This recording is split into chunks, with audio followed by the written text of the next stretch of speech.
Mire, ya vemos que no pensamos lo mismo, porque dentro del problema general que padece la sanidad asturiana, uno de los grandes obstáculos es la pérdida de profesionales médicos por la preferencia que demuestran respecto a la sanidad privada. El porqué a este movimiento tiene una respuesta sencilla. Los profesionales siempre tienden a trabajar donde les ofrecen mejores condiciones laborales. Por eso, no nos queda otro remedio que volver a preguntarnos qué es lo que pasa, señora consejera, porque si la respuesta a esta fuga de profesionales es tan simple, ustedes no les ofrecen a los médicos una carrera profesional dotada de un proyecto atractivo, un argumento que les haga inclinarse claramente por la sanidad pública.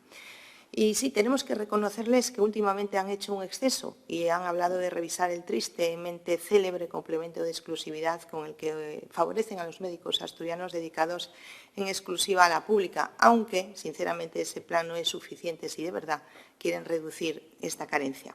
Y no lo es, en primer lugar, porque solo revisarían el complemento, no lo iban a hacer desaparecer.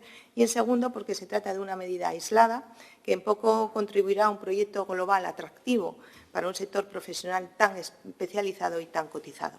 Sin extenderme en esta cuestión, quiero hacer un apunte más al respecto.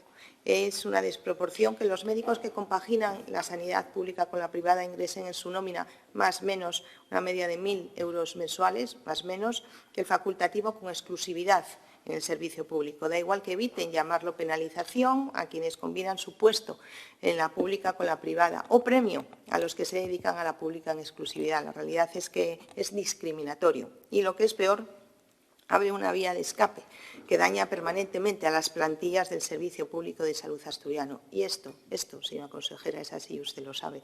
De hecho, este sistema tan negativo solo se utiliza en Navarra y en Asturias. Por mucho que lo justifiquen como un medio para retener el talento, un argumento absurdo.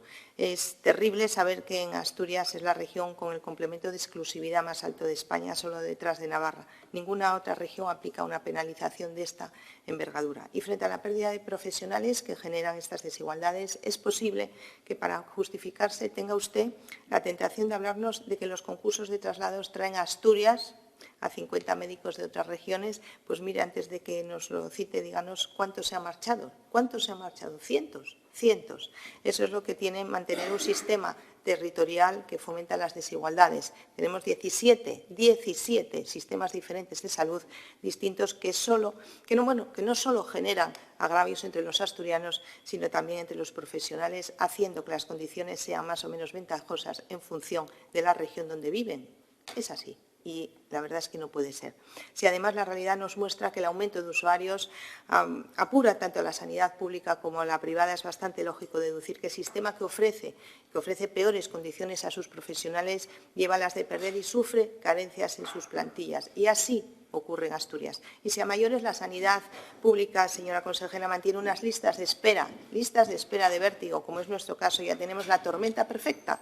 En el año 2022 los centros privados en Asturias atendieron 500.000 consultas de pacientes que buscaron agilizar sus citas frente a las colas de la sanidad pública y universal. ¿Dónde preferirían ir los médicos? Señora consejera, son datos, no lo dice Vox, son datos. Señoría, quizá a nivel económico no se puede competir con la sanidad privada, pero en lo que sí deben hacerlo es en ofrecer a nuestros profesionales sanitarios las mejores condiciones sociales para que se plantee que desarrollar su carrera profesional en la sanidad pública asturiana puede ser un privilegio y no una condena. Gracias.